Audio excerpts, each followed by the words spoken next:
चलिए next important question पे चलते हैं। इस क्वेश्चन में से 2-3 MCQ भी आ सकते हैं, तो ध्यान से समझिएगा।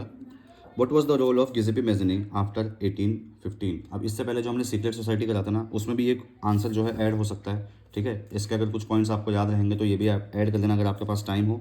बाकी मैंने अलग से क्वेश्चन इसलिए लिया है क्योंकि इससे अलग से भी क्वेश्चन आ सकता है। Giuseppe Mazzini was an Italian revolutionary. सबसे पहला पॉइंट, गिजेपी मेज़नी एक इटालियन रेवोल्यूशनरी था। सिंपल है। Giuseppe Mazzini became a member of the secret society of the Carbonari. ठीक है, अब मतलब इसका ये है कि ये आगे चलकर ये भी सीक्रेट सोसाइटी का मेंबर बन गया था, और सीक्रेट सोसाइटी का जो मेंबर होता था उसको कैरबोनरी जो है वो बोला जाता था। ये वहाँ की एक रीजनल लैंग्वेज होगी। ठीक है, तो जो भी सीक्रेट सोसाइटी का मेंबर होगा उसको कैरबोनरी बोला जाता था, इसलिए यहाँ पर लिखा है Giuseppe Mazzini became a member of the secret society of the Carbonari. Next point, Giuseppe Mazzini was born in 1804 in Geneva. गिजेपी मेज़नी का जो पैदा हुआ था वो 1807 में जेनेवा में पैदा हुआ था। स्विट्जरलैंड की एक सिटी है जिसका नाम है Geneva. Next point, Giuseppe Mazzini believe that Italy could not be continue to be a patchwork of a small kingdom and states. यहाँ पे पैच वर्क मतलब मैंने पहले से लिख रखा है मिक्स। ठीक है, अब गिजेपी मेज़नी का मानना ये था कि इटली जो है ना सिर्फ एक मिक्सचर ऑफ स्मॉल किंगडम और स्टेट्स ही ना रहे, वो बहुत बड़ा एक नेशन बने, उसका मानना ये था। यही ये चीज़ बता रहा है कि Giuseppe Mazzini believe that Italy could not be continue to be a patchwork of a small kingdom and states. Next point, अब ये क्या है कि इससे MCQ से भी सेपरेट लाइन आ जाती है, कभी बार हो सकता है आ जाए कि ये लाइन किसने बोली, who said this line, God had intended nations to be the natural unit of mankind was the belief of Giuseppe Mazzini. ये मानना था, ये जो लाइन लिखी गई ना गॉड से लेकर मैनकाइंड तक, ये मानना था गिजेपी मेज़नी का। ये ध्यान रखना, अगर ये लाइन एग्जाम में आ जाए और MCQ में पूछ ले हु सेड दिस लाइन, तो ध्यान रखना गिजेपी मेज़नी ने ये लाइन बोली थी। सिंपल सा मतलब ये है कि गॉड ने नेशंस को बनाया। ठीक है, गॉड ने नेशंस को क्यों बनाया, ताकि नेचुरल मैनकाइंड जो है वो उसमें अच्छे से रह सके, प्राकृतिक रूप से रह सके, इसलिए नेशन का आइडिया जो है वो गॉड द्वारा एक तरीके से यहाँ पर दिया गया। तो ये ऐसा मानना था गिजेपी मेज़नी का। Next point, for trying a revolutionary in Liguria. Liguria जो है ये एक रीजन है बेसिकली, ये एक रीजन मतलब होता है जगह। ये एक रीजन है कहाँ का, इटली की। ये एक इटली में एक जगह है, एक एरिया है जिसको लिगुरिया बोला जाता है। For trying a revolutionary in Liguria Giuseppe Mazzini was sent to exile. Exile मतलब होता है देश से निकाल देना, देश से, मेरी हिंदी की राइटिंग को इग्नोर करिएगा, देश से निकाल देना। एग्जाइल मतलब होता है देश से निकाल देना।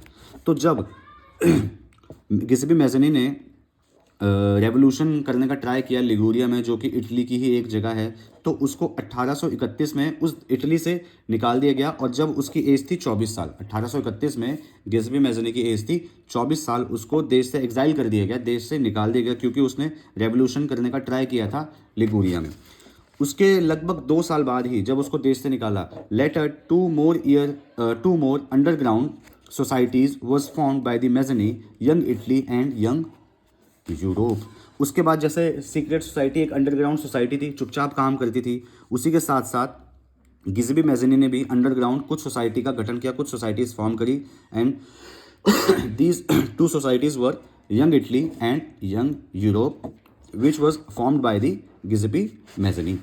और लास्ट पॉइंट, इनका नाम तो आपने सुना ही होगा, मेटरनिक, जिसका नाम था ड्यूक मेटरनिक, जो कि चांसलर था ऑस्ट्रिया का। आपको याद होगा ये ऑस्ट्रिया का चांसलर था, और इसी ने घोषणा करी थी, ड्यूक मेटरनिक ने ही, ट्रीटी ऑफ वियना की। इसका मतलब ये सपोर्टर था मोनार्की सिस्टम का और कंजर्वेटिज्म सोच ये रखता था। और इसी ने ही एक फेमस लाइन बोली थी जो कि आपके एग्जाम में आना है, when France sneezes then when France sneezes all the Europe catches cold. मतलब वही है कि अगर फ्रांस में दिक्कत आएगी तो पूरे यूरोप में जो है वो दिक्कत आएगी। ये लाइन भी अलग से आ सकती है ड्यूक मेटरनिक की, ध्यान रखिएगा। ठीक है, और इसने एक और लाइन बोली थी, गिजेपी मेज़नी को इसने डिस्क्राइब किया था। ये लाइन भी इंपॉर्टेंट और पॉइंट भी इंपॉर्टेंट है।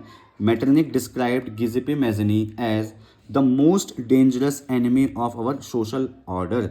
पूछ लिया जाएगा कि गिजेपी मेज़नी के बारे में कौन व्यक्ति है जिसने ये लाइन डिस्क्राइब करी, the most dangerous enemy of our social order, की जो हमारे सोशल ऑर्डर मतलब वहाँ वहीं का कंजर्वेटिज्म जो सोच, जो कंजर्वेटिज्म सिस्टम चल रहा था, उसके लिए जो सबसे बड़ा दुश्मन है, एनिमी है, जो सबसे द मोस्ट डेंजरस एनिमी कौन है, गिजेपी मेज़नी, कंजर्वेटिज्म का। यहाँ पर सोशल ऑर्डर मतलब है कंजर्वेटिज्म। तो ड्यूक मेटरनिक ने ये लाइन बोली थी गिजेपी मेज़नी के लिए कि Giuseppe Mazzini as the most dangerous enemy of our social orders due to this relentless vision, relentless मतलब होता है कॉन्टिन्यू, लगातार, due to his relentless vision for democratic republic and opposition of monarchy. Simple सा मतलब यहाँ पर ये है कि मेटरनिक ने उसको डिस्क्राइब किया कि वो बहुत मोस्ट डेंजरस एनिमी है हमारे लिए, हमारे सोशल ऑर्डर के लिए। क्यों डेंजरस एनिमी है? क्योंकि वो continuously, relentlessly, continuously democratic Republic को प्रमोट कर रहा है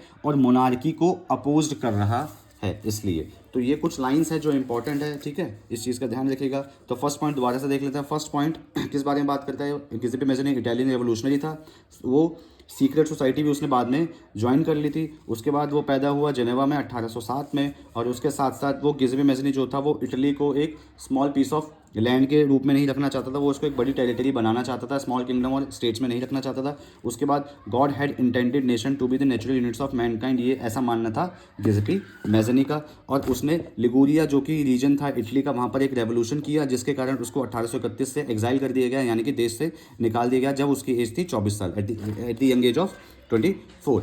और उसने अंडरग्राउंड 2 सीक्रेट सोसाइटीज़ का और गठन किया जिसका नाम था एक यंग इटली एंड सेकंड था यंग यूरोप। और मेटरनिक ने गिउसेप्पे मैज़नी को कैसे डिस्क्राइब किया? The most dangerous enemy of our social order. क्यों डिस्क्राइब किया? क्योंकि वो लगातार जो है डेमोक्रेटिक रिपब्लिक को प्रमोट कर रहा था और अपोज कर रहा था, अपोज मतलब विरोध करना, अपोज कर रहा था मोनार्की को या मोनार्की सिस्टम को।